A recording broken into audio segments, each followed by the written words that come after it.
Beyond the Mic with Sean Dillon.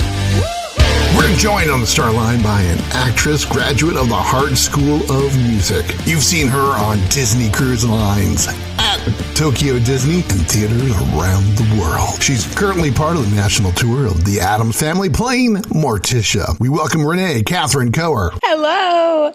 How are you? Absolutely great, Renee. Let's go beyond the mic. You've played this role many years at the Herbenger Theater Center in Arizona. What makes Morticia so special for you? Oh my goodness. She is such an incredible, grounded, strong female character.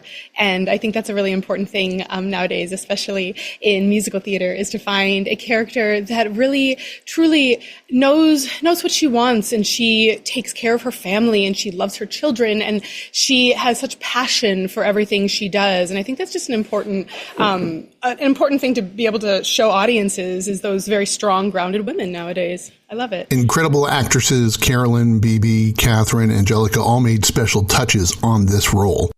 How is the fluidity and sensuality of Morticia different with your portrayal? So that's one thing, those two words that you just said, fluidity and sensuality, right, are things that I really tried to bring to this character. And the incredible women who got to portray her before me, I was able to do a lot of research, and there's a lot of footage of all of those women. And so I really did watch every single thing I could to see their different takes on her and take little pieces, right, to create my own Morticia. And then for myself, my background, not only musical theater, but as a dancer as well, I really tried to bring the flow to her movement, and again, that almost like she's floating on air, and again, her strength, and bringing that forward in this production. Did your years in ballet help with the fluidity of your movement? Oh, it sure did.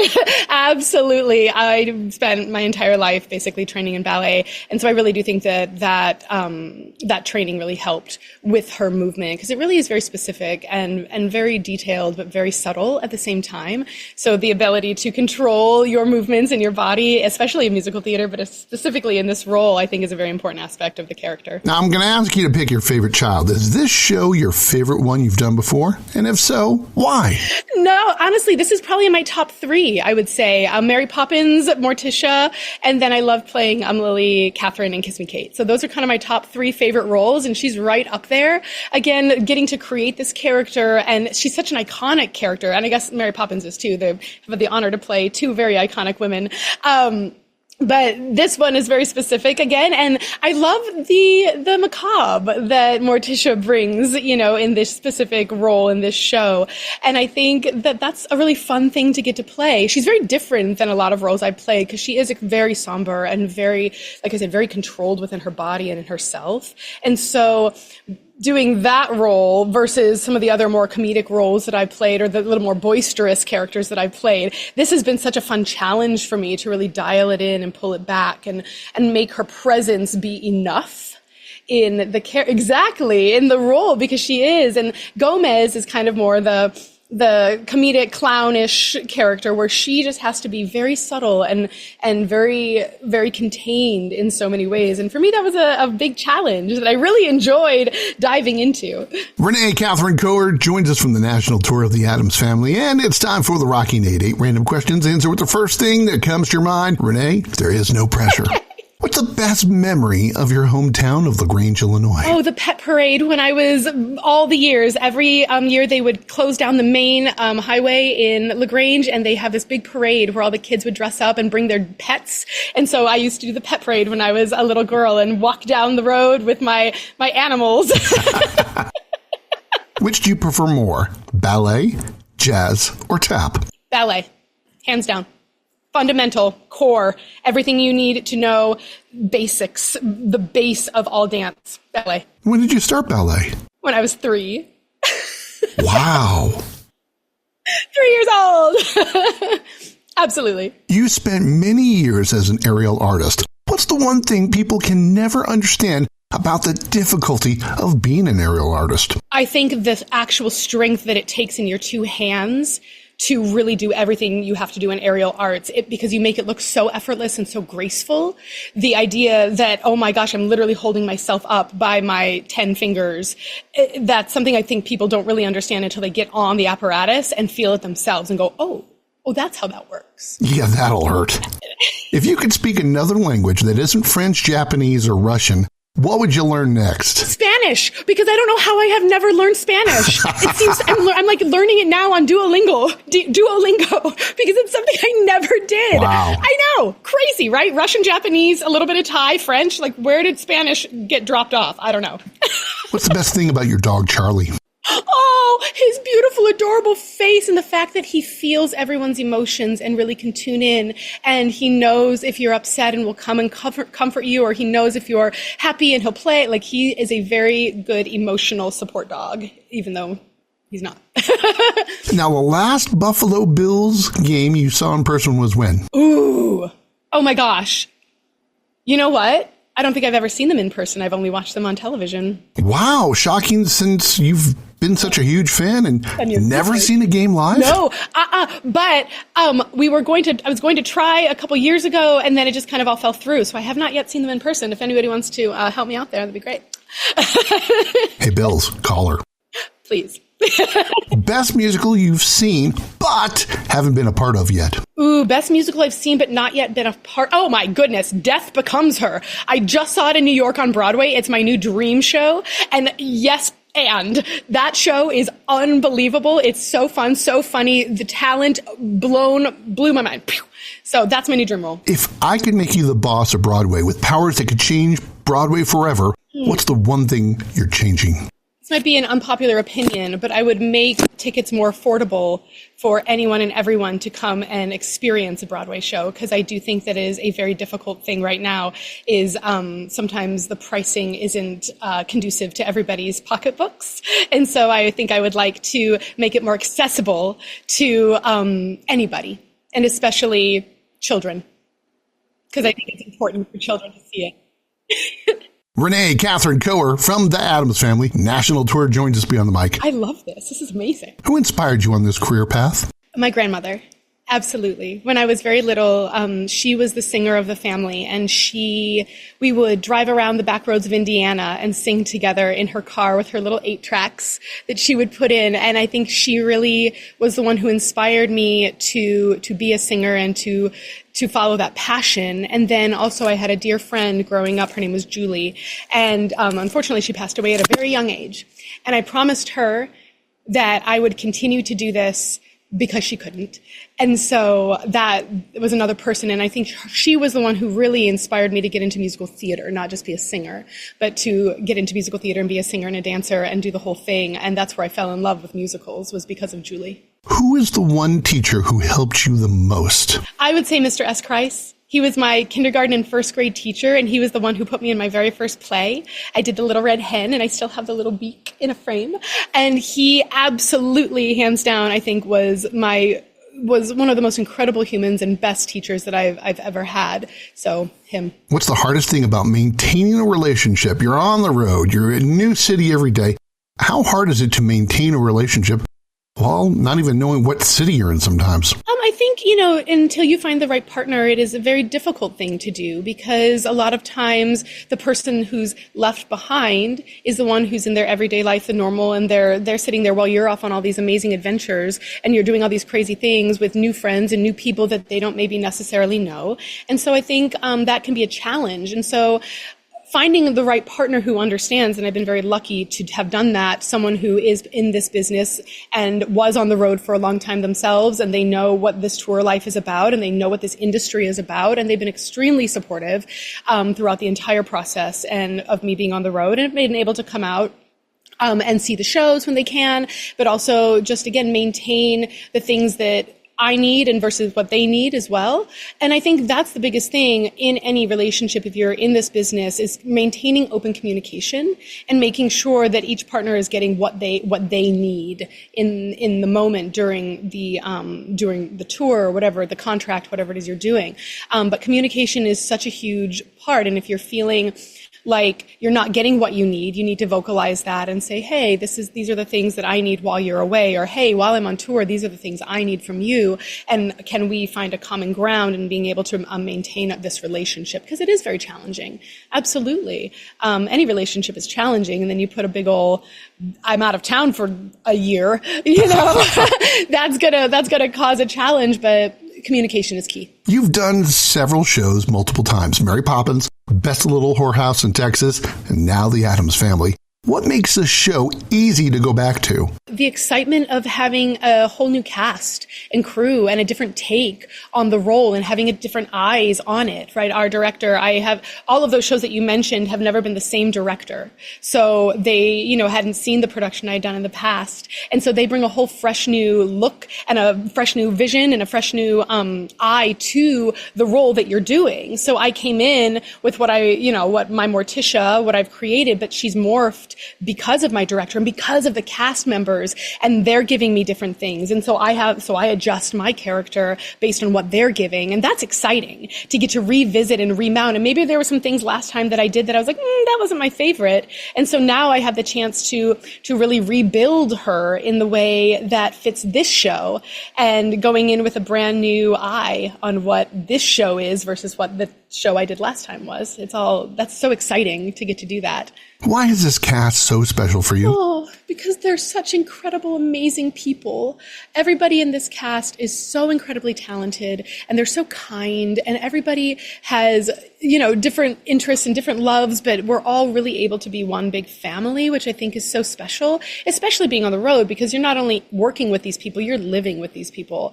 And this particular group of people have been so wonderful in every aspect, really.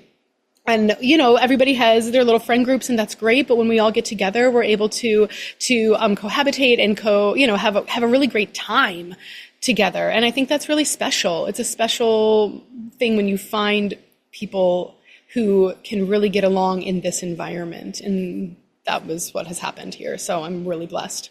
Now, talking about that special cast, what's your favorite song from the Addams Family that you don't even have a part in? Oh, I can answer that right off the top. My favorite song is called Happy Sad. And it's the moment that Gomez is singing about Wednesday, and he's singing to her and about her growing up and how he's so happy that she's finding her way and so happy that, she's living her life and finding her journey, but obviously sad that the little girl that his little girl is growing up and maybe doesn't need him as much anymore. And it's just a beautiful ballad that happens in Act 2. And I think it's a very precious, heartfelt moment that maybe the audience gets surprised by, that they, this musical comedy has so much more depth than I think you're expecting. And that's one of my favorite moments. I love to listen to it every night. What's your favorite Broadway musical of all time? Oh my gosh, that's so difficult. My favorite Broadway song of all time. My favorite Broadway show of all time is Cabaret, but is my favorite Broadway song in that show? I don't know. That's a really hard question. I love I Hate Men from Kiss Me Kate. I also love Feed the Birds from Mary Poppins. I also love, oh my goodness, every single song in Death Becomes Her and Hadestown and Spring Awakening. And I've been really on a Next to Normal kick for some reason since the Pro Shot came out. I Miss the Mountains. Gorge. Renee went out on the road. What's the one comfort item you've brought with you to make you feel better? Yes. I have two that I bring. This is going to sound very silly, but I have an electric skillet that I bring because I like to cook. You're not the first one. I've talked to Broadway stars who've brought skillets, rice cookers. Yes. That's exactly how I feel. I want to cook my own things. And we have grilled cheese night like once or twice a month where I make everybody these massive, unbelievably delicious grilled cheeses. And then we watch a musical. So we have like grilled cheese night. It's very special. Very special to me. And so my electric skillet, because I have to be able to cook. And then I have this really funny thing where I have a sleep mask that has brown noise that plays because at home we sleep with brown noise. And so that was just something that was given to me that is so special that really helps me on the road feel like I'm back home in our bedroom, like with the brown noise. So those two items. Instant follow-up time. How many cheeses do you put on a grilled cheese sandwich? All the cheeses. There's probably like 7 cheeses we put on there. There's very specific cheese you have to put on. What is it? And then I like a little pepper jack, Gruyere, and then also what else do? We do Gruyere, we do a cheddar. You have to have a good cheddar.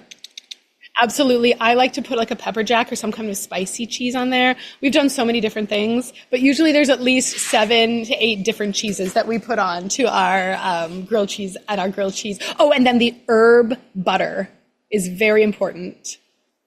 with the garlic. Let's talk about the future with Renee Kathleen Koher from the Addams Family National Tour Beyond the Mic. Renee, what's your dream role? Oh, my current dream role is either going to be Diana in Next to Normal or either of the women in Death Becomes Her, because they're both amazing and fierce, and I am just blown away by them. Each of us has dreams for the future. What's yours? Oh, just continue doing what I love and continuing to share art with people. And I honestly don't even care where that is, here at home, on the road again, but being able to bring that to communities and people who need it right now. I think art is very important, and especially musicals and telling stories and giving people a break from their lives, because I feel like right now that, some people are going through a rather difficult time. So if we can let them escape for 2 hours or 2.5 hours and make them feel something different, I think that's extremely important. And then, of course, being with my beautiful family and getting to experience art with them as well. How has your family strengthened you as you share your love of theater with others? Oh my goodness. They are my backbone and my support. And they are the epitome of family and what you want to have as a family, where they will, like I said, support you. And they support me in everything I'm doing, and I support them as well. My partner is a performer too, and so when he's in shows, I support him. I just got to watch his opening. I was home for his opening this past Friday of Into the Woods, and I'm very proud of him for the work he's done in that. And so it's a give and take, right? So he gives me the support, I give it right back, and then we get to experience it all together. And I think that's very important, especially in a family unit, the support you can give one another. Who is the star that you look up to that's on Broadway right now? Oh my goodness. Right now, let's see, on Broadway. I would say, so currently on Broadway is going to be Megan Hilty. She's, like I said, she's killing it in Death Becomes Her. She's always been such a force in the musical theater realm and the world. I absolutely look up to her and her talent and her drive and everything that she's been doing. In the past, Carol Burnett has always been one of my biggest idols that I've always looked up to. I think her comedic abilities and everything that she gives to a role and to people is just outstanding, as well as Julie Andrews. Like I said, I'm old school, so I love the classics as well. And so she was always one of my other idols growing up. So what's the best 1950s to 1980s musical of all time? I'm going to go, that's really difficult. Let's see, go back a little bit further, Golden Age. Let's get into your Oklahomas and your Carousels and your Brigadoon and all of those glorious classics. Camelot, the score. It's like Kiss Me Kate. Like I said, I love the scores, the Cole Porter, all of those, Rodgers and Hammerstein, Rodgers and Hartt. Yes, those are my all-time favorite classics. And then you get into the mega musicals, of course, and you have your Miss Saigons and your Les Miserables and all of those when you get into Claude Michael Schoenberg and all of those incredible composers. And then, of course, Stephen Sondheim, just the most brilliant man with the Sweeney Todd and Into the Woods and everything he's done. So I could go on for decades. There's just so much incredible theater out there. So what's the first Broadway musical you ever saw? Annie. It was the very first Broadway, and it was a show I've never done. I've never been in Annie. I don't know how. I feel like I don't know how to explain it, but there's something crazy about the fact I've never been in it. But it's another dream role. Anybody, I don't care who I play. I'll play the dog. It's time for One Big Question with Renee Kathleen Koher Beyond the Mic. Renee, how has Broadway theater changed you? Oh my goodness. It has changed me from the first time I was able to go see a Broadway show. It has inspired me to continue to better myself in my career and continue. Every time I go see a Broadway show, I get inspired to be better at my job and to continue to learn and grow and go out there and give it all I've got to perform. And I think that's one of the biggest things going to see a show that you can take away is watching those incredible performers up there and their talents and walking away saying, all right, I'm going to go take a dance class today because I haven't in a while, or I need to go back and feel that, it sparks a fire and re-sparks that passion that you have for it and makes you want to just better yourself. So what do you want people to take away from the Addams Family? I hope they take away a lot of things. I hope that they take away a sense of family and a feeling of heart that maybe they didn't expect. I hope that they laugh. I hope that they just have a hysterical time and that they leave with their families going, that was one of the funniest, most fun shows I've been to in a really, really long time. And that they can just leave feeling uplifted and having a new, like I said, letting that spark inside of them grow into that passion to want to go see more theater or be a part of theater, or their children put them into camps or go, do a show or something like that. I really hope that that's what we inspire people to do. She thanks Mr. Esquist, who cast her in her first role, loves Death Becomes Her, and wants you to see the Addams Family National Tour. Renee Kathleen Koher, thanks for taking the time to talk with us today. Oh, my pleasure. This is wonderful. Thank you. And that, my friends, is Beyond the Mic. If you're enjoying these conversations, please check out another Beyond the Mic episode to find more actors, artists, and people you need to know.